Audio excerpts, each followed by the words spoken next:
Hello friends, forever में आप लोगों का फिर से स्वागत है।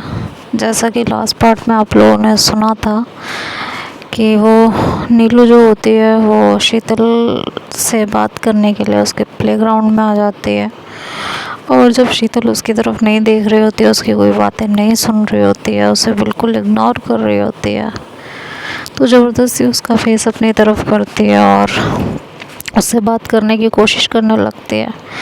देखती है कि उसकी आंखों में आंसू चमक रहे होते हैं। ये देख के जब उसे कुछ समझ नहीं आता कि वो उसको कैसे कंसोल करे, कैसे उससे बात करे, तो उसे ज़ोर से हक कर लेती है,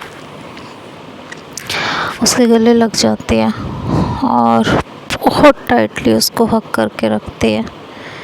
एक पल के लिए शीतल बिल्कुल हैरान रह जाती है।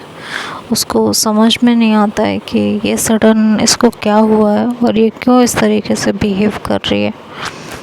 लेकिन दूसरे ही पल एकदम चुप हो जाती है, क्योंकि नीलू कभी पब्लिक प्लेस में उसके क्लोज़ नहीं आती थी, वो हमेशा उससे पीछे ही रहती थी। तो वो तुरंत होश में आती है और कहती है कि पीछे हटो यार नीलू, प्लीज़ यार पीछे हटो, क्या कर रही हो ये तुम, प्लीज़ हटो। और ये कहते हुए शीतल उसके हाथ हटाने की कोशिश करती है और नीलू उसको बदले में और कस कर पकड़ लेती है। शीतल अपने दोनों हाथ उसके कंधों पे रखती है और उसे पीछे करने की कोशिश करने लगती है और कहती है कि कोई देख लेगा, प्लीज़ पीछे हटो। नीलू कहती है मैं नहीं हटूँगी। तो कहती है कि कोई देखेगा तो फिर तुम्हें ही अच्छा नहीं लगेगा। नीलू कहती है देखने दो, कोई देखेगा भी तो क्या, कहने दो जो कहे,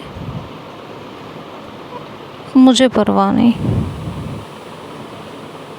अच्छा, ऐसा क्या हो गया अचानक, सारी परवाह ख़त्म हो गई?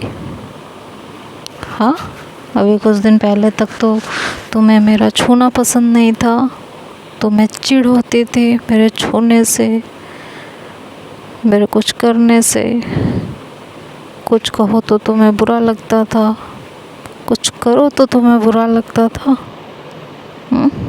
अब क्या बदल गया है, बोलो ना। नीलू कहती है कि सुना लो जितना सुनाना है, जो मन में है ना वो कह लो, जितना गुस्सा है सब निकाल दो, पर मुझे ऐसे ही रहने दो, प्लीज़ मुझे ऐसे ही रहने दो।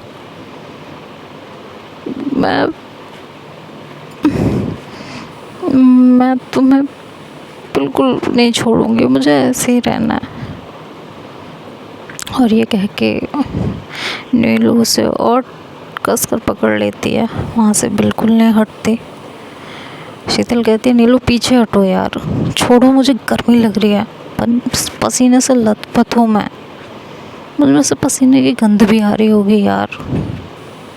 बात करनी है तो पीछे हट के करो ना, जो कहना है कहो, मुझे छुओ मत प्लीज़। ये कहते हुए शीतल उसको हटाने की कोशिश करने लगती है। नीलू कहती है कि नहीं छोड़ूंगी, बिल्कुल नहीं छोड़ूंगी, चाहे जो हो जाए नहीं छोड़ूंगी, जहाँ जहाँ मेरा मन करेगा वहाँ वहाँ छूऊंगी, और तुम्हारे पसीने की स्मेल पसंद है मुझे तो कोई दिक्कत नहीं हो, तो तुम्हें भी नहीं होनी चाहिए। तुम्हें गर्मी लग रही है, लगने दो, मैं क्या करूं, वैसे भी इतनी गर्मी नहीं है, समझ में आया? चलो मुझे करके खड़े रहने दो, बकवास मत करो तुम। शीतल अभी भी उससे छुड़ाने की कोशिश कर रही थी, बट नीलू उसको बिल्कुल नहीं छोड़ रही थी, उसे और टाइटली हक किए जा रही थी। जब शीतल की लाख कोशिश के बाद भी वो नीलू की पकड़ से आज़ाद नहीं हो पाई तो वो शांत हो चुके थे। नीलू भी अब थोड़ी देर के लिए बिल्कुल शांत हो गई थी। वो भी शीतल की धड़कनों को महसूस कर रही थी। उसके सांसें जो इतने तेज तेज चल रहे थे उसको महसूस कर रही थी। और इतने दिन से एक दूसरे से जो दूर थे उस दूरी की बेचैनी को कम कर रहे थे। 2 मिनट बाद नीलू बहुत धीरे से कहती है, माफ़ कर दो यार, प्लीज़। शीतल ने सुना लेकिन कुछ बोला नहीं। वो बिल्कुल खामोश रही। नीलू ने दोबारा कहा, माफ़ कर दो ना प्लीज़। शीतल के हाथ जो अभी तक उसके कंधों पर थे वो खिसक कर थोड़ा नीचे आ चुके थे। उसने धीरे से नीलू को अपनी बाहों में ले लिया। उसकी कमर पे इस बार अब उसकी भी ग्रिप बन चुकी थी। नीलू ने अपना चेहरा उठाया और धीरे से शीतल के गालों पर किस कर लिया। उसको ऐसा करते देख शीतल एक बार फिर से हैरान थी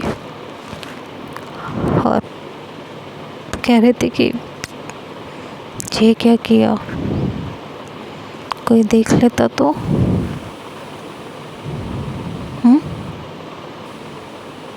कहते हैं हाँ, तो देख लेता तो देख लेता। दोनों काफ़ी देर तक ऐसे एक दूसरे को हक करके खड़े रहे। उसके बाद दोनों अलग हुए और ग्राउंड की सीढ़ियों पर बैठ गए थे। अंधेरा होने लगा था और नीलू शीतल के कंधों पर अपने गाल लिए बैठी थी। उसके हाथों की उंगलियों को अपनी उंगलियों में उलझा रखा था।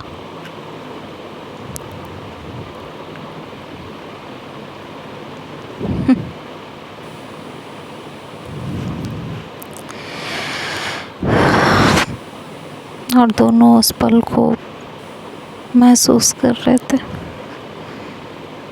शीतल की नज़र वक्त पे पड़ती है तो शीतल कहती है, तुम्हें अब घर जाना चाहिए नीलू, अंधेरा भी होने लगा है। नीलू ने कहा कि चले जाएंगे यार, बस थोड़ी देर और।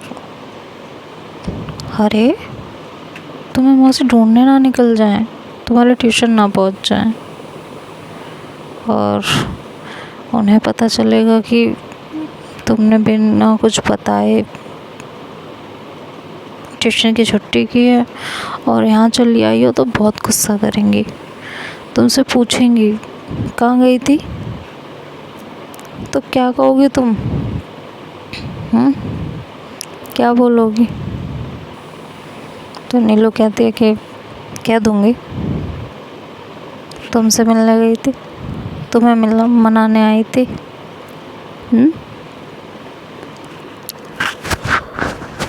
यही कहूँगी और क्या कहूँगी।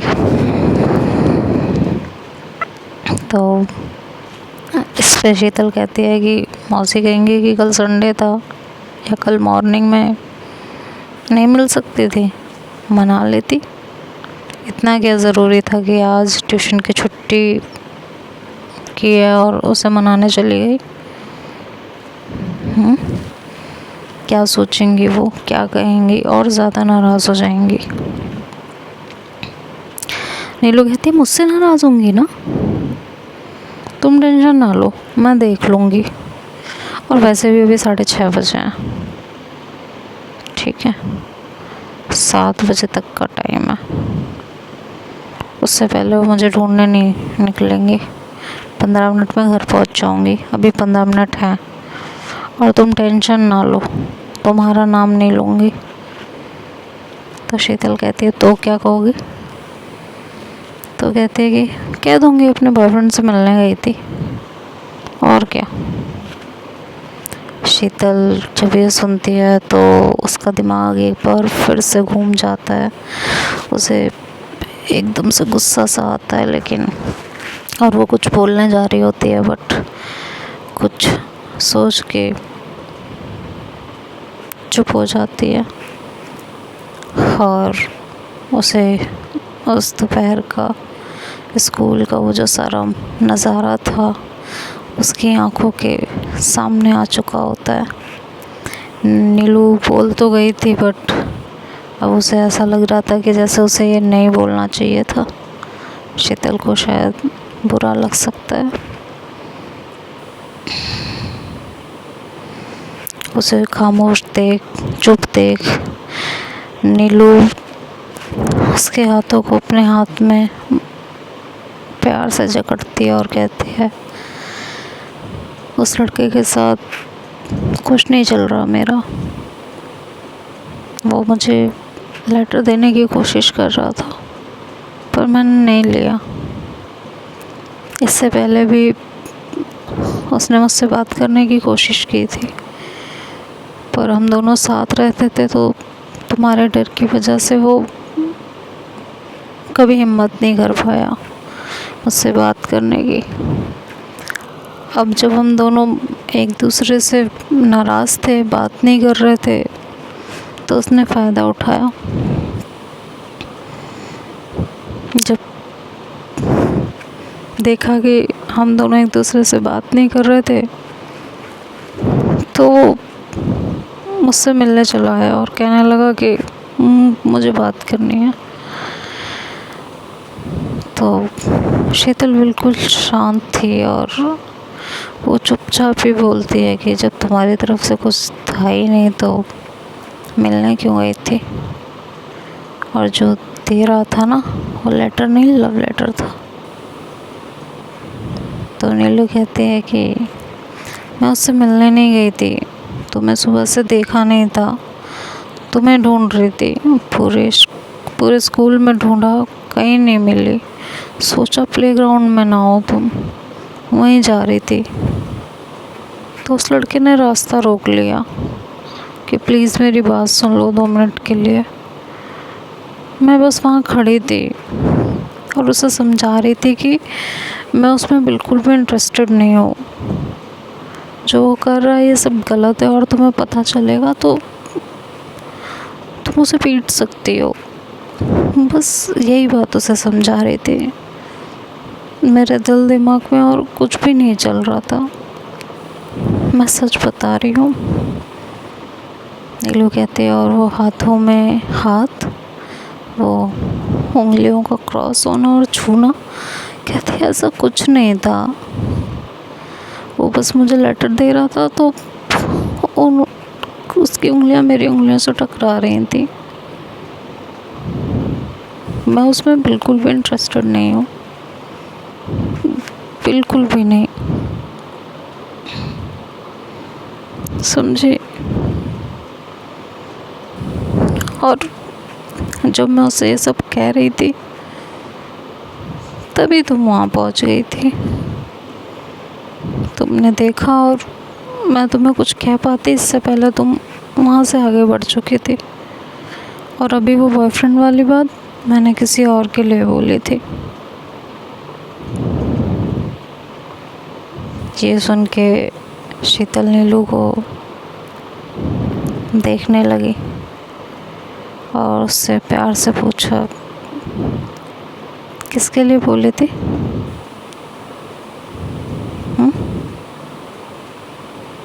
ये कहते हुए शीतल और नीलू दोनों के होठों पे मुस्कुराहट थी।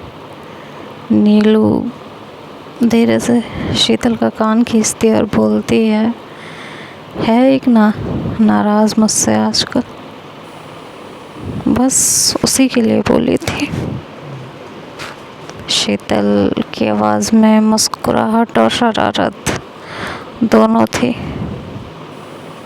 और कहती है कि अच्छा तो मैं हूँ वो बॉयफ्रेंड ना। तो नीलू चुप होती है तो शीतल कहती है बोलो ना, मैं हूँ वो बॉयफ्रेंड, मेरे लिए बोला था। हाँ। और शीतल की बातों में और उसके होठों पे एक अजीब सी शरारत होती है। अब आगे क्या होगा ये तो हम नेक्स्ट पार्ट में सुनेंगे। तब तक के लिए बाय बाय, टेक केयर।